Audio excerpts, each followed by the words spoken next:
Olá, galerinha do sexto ano, tudo bem com vocês? Vamos dar início a mais uma aula. Nesse primeiro vídeo, vamos fazer a correção da aula anterior, a aula da semana passada. Lembrando que eu passei para vocês a página 38 e a página 39. E nessas páginas eu comecei falando a respeito de elementos internos do planeta, abordando aí fatores relacionados a tectonismo, a vulcanismo, que acabam gerando interferência na parte externa do planeta. Ou seja, esses elementos internos, atividades vulcânicas, ações do terremoto, acabam provocando alterações na superfície terrestre e também acabam gerando muitas destruições nas áreas que ocorrem esses fenômenos, né? Então, para a gente tentar entender esses elementos, primeiro vamos estudar a formação da estrutura do nosso planeta, né? Ou seja, o nosso planeta é formado com uma estrutura. Essa estrutura ela tem aí diferenças, tá bom? Então, o que eu quero de vocês nessa primeira questão é exatamente apontar essas camadas e vocês vão pintar de cores diferentes cada camada.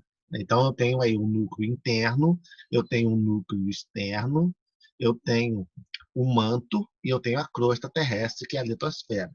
Tá bom? Então, vocês vão pintar com cores diferentes e apontar corretamente os nomes de cada camada, tá bom? Essa atividade 2 aqui, ela também está relacionada à pintura. Então, se vocês analisarem aqui o mapa, está dizendo que é um mapa altimétrico do estado do Rio Grande do Sul.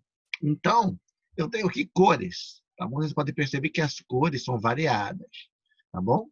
Ao lado dessas cores tem a altitude de cada área. Então, eu tenho aqui a cor mais escura acima de 1.200 metros de altitude, esse laranjinha de 800 a 1.200 metros, esse rosinha de 500 a 800 metros, ou seja, cada cor representa uma altitude. Tá bom? Então, o que vocês vão fazer? Vocês vão analisar essas numerações, tá bom?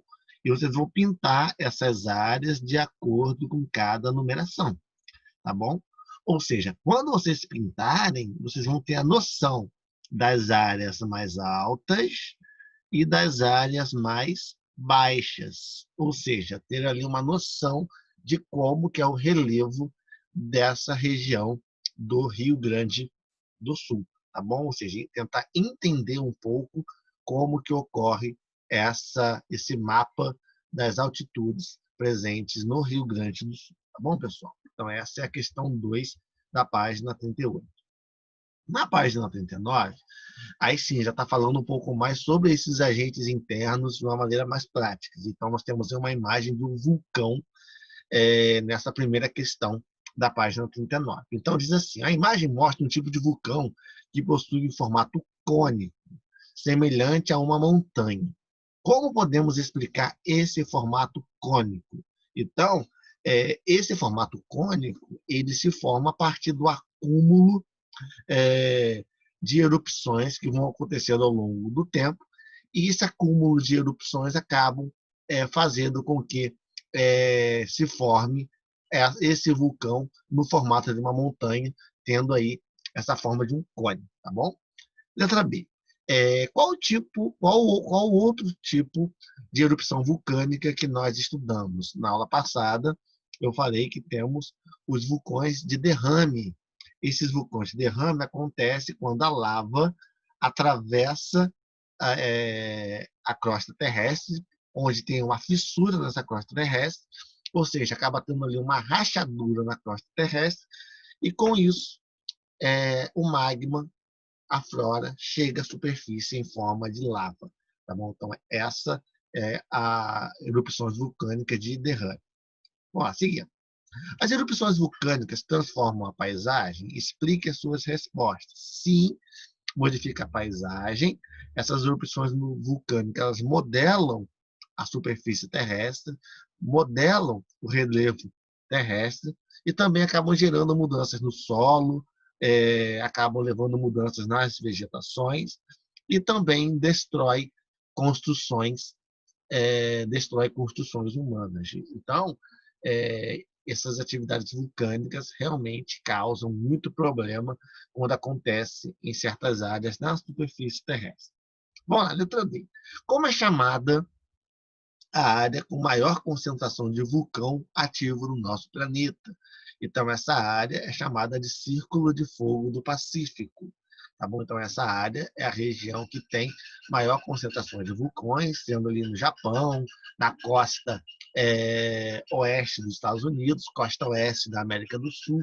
Então, essa região, além de ter muitos vulcões, também há muitos terremotos, muitas atividades vulcânicas nessa área, tá bom? Vamos lá, segunda questão. Temos aí duas manchetes.